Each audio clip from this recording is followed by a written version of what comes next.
approach the launch of the fourth satellite, what would you describe as the most significant achievements to date?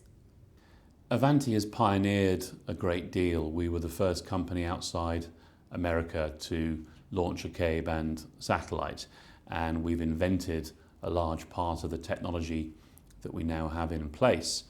The investment of $1.2 billion to create a fleet of satellites that covers 1.2 billion people in Europe, Middle East and Africa is obviously a big undertaking. Getting the technology in the sky, making it work, we take for granted. We have delivered the best-in-class network, however. We now know from the success that we've had in winning important contracts with major telcos that our service is regarded as the best available. And I think that's a very important achievement. We believe that in the telecoms industry, customers will buy sometimes on price, but they churn on quality. And Avanti has now a great reputation in the market for delivering a very high level of service quality. And that has a lot to do with probably the most important milestones we've achieved, which are the signature of contracts with the biggest and most important telcos in our regions.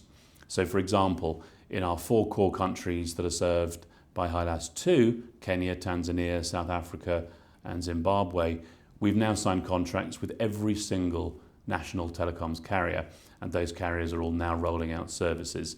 It's businesses of that scale that are able to fill large amounts of capacity. Elsewhere in our business, we've signed contracts with several large multinational mobile phone network operators and a number of ministries of defence. So what this means is that we've built the distribution infrastructure that we need to have in place to fill our capacities across the fleet. And I think that's the most important achievement to date. How would you categorise the readiness of the African continent to utilise advanced connectivity offerings such as your own? There's no doubt that the addressable market across Europe, Middle East and Africa is enormous. Particularly in Africa, internet penetration is still running at below 20%. So there are very large populations around Africa that have got very limited experience of using the internet. Large numbers of people have used mobile phones, but you can't really download the volume of data on a mobile phone that you can with a fixed or satellite broadband connection. So the demand is there for very large scale uses of bandwidth, whether it's in the consumer market, the enterprise market, or the government market. Our job is to make available a product at the levels of quality that the modern consumer demands, and to do so at a price which is compelling, and finally to market and distribute the product in a manner which makes it easy to buy. And that's perhaps the hardest thing when you're introducing a new product across such a large territory. We have had to put in place distribution infrastructure across 118 countries, and getting contracts signed with the biggest telcos around our regions has been the most important aspect of making sure that we can access that vast addressable demand. Can you describe some of the unique capabilities of the deployed network of HYLAS satellites and indeed that Avanti's model offers its customers? The Avanti product rests largely on its offerings in quality and flexibility. So firstly, we designed the system to deliver what's called a 99.99% or a 4 nines SLA. And what that means is that the customer gets what they expect, what's contracted, 99.99% of the time. In the telecoms industry, that's quite a high level of performance. And in the satellite industry, it's a very unusually high level of performance. And Avanti is routinely delivering that. Now, we're able to deliver that high level of quality for 2 reasons. Firstly, we invested heavily to make sure that we have what we call a resilient infrastructure. So we have backup capacities, backup components and systems on the ground. That means that it's very unlikely that there could be a single point of failure. Secondly, we have innovated. We now have more than a dozen patents and a number of patents pending on technologies which were designed to improve the quality of the transmission from the spacecraft and the quality with which the broadcast is managed on the ground. So quality is the first really important hurdle that we felt we had to jump over in persuading the world's telcos that it was time to move to satellite to connect the rural customer. They expect the same level of quality that they get from their cable infrastructure, and Avanti delivers that. Secondly, flexibility is our second main advantage. We knew that when offering service in 118 countries to what we expect will ultimately be over 300 service providers, that we had to have a system that was capable of supporting a large number of customers with minimal intervention. So we designed a software system which we call the cloud, the Avanti Cloud, whereby we delegate the key tasks of managing and operating networks to our customers. So our telecom service provider customers can almost fly the spacecraft themselves. They get to log on to our system and make decisions and changes about what the end user installations look like, how they are provisioned, how they behave, simply by using a software system. And that means that we don't have to operate an enormous customer help desk, and it gives our customers local on-the-ground ability to make almost infinite moves and changes to their network. And that level of flexibility is completely unparalleled in the satellite industry, and it's a major advantage that our customers like a lot. The acceptance of Ka-band services in the EMEA regions appears to be gathering pace. What gives you confidence that your customer growth will continue? Avanti pioneered many things, and one of those was the use of Ka-band in EMEA. We were the first.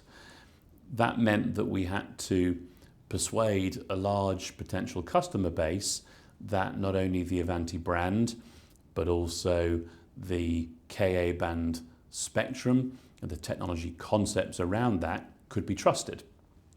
In the first instance, the customers that embraced our technology tended to be small, entrepreneur-managed companies that were able to make rapid decisions. In order to fill the very large amount of capacity that we have, and the HYLAS fleet, when HYLAS 3 and HYLAS 4 launch next year, will be delivering something in the region of 250 gigabits of throughput. To fill that much capacity, you do need large brand-recognized telcos who have market reach. It's our success in the last year or so in signing contracts with customers like BT, Vodafone, Telecom South Africa, Orange Kenya Telecom, Tanzania Telecom, Tel1, the BBC, CNN, Reuters. These kinds of brand name companies have international reach, and they have the scale that reassures us that they are able to find the end user demand, whether it's in consumer broadband or cellular backhaul. Those brand names are capable of accessing the addressable demand. So it's that gives me confidence that over the remaining period that we've set to fill our fleet, we'll do so. Looking towards 2017, you're due to launch 2 new satellites that you've already funded that should at least double your capacity. Can you describe what impact these launches should have on your financial performance? So HYLAS 3 is a tactical project. We are flying what's called a hosted payload on a European Space Agency satellite. So it's a bit like a joint venture. We're sharing a bit of a satellite, and that's a small but commercially very interesting payload that allows us to put about 10 gigabits of capacity anywhere we want across Europe, Middle East and Africa, and it can be moved from time to time. So that has very interesting application, particularly in the government market. HYLAS 4 is a mainstream spacecraft. Again, we've innovated, so we are using electrical propulsion on board the HYLAS 4 spacecraft, along with some chemical propulsion. And what that means, as a result of some innovation in our industry, is that we get much more capacity on board the spacecraft. So HYLAS 4 has somewhere in the region of 30 gigahertz or over 100 gigabits of capacity available on it, and that capacity is made available in 2 ways. So firstly, there are brand new territories covered, particularly around the Gulf of Guinea, West and Central Africa and Southwest Africa. And secondly, we've put some extra capacity in some existing countries where we are already approaching saturation. So there are beams in Western Europe and in Southern Africa, which mean that our existing customers have got room to grow with us.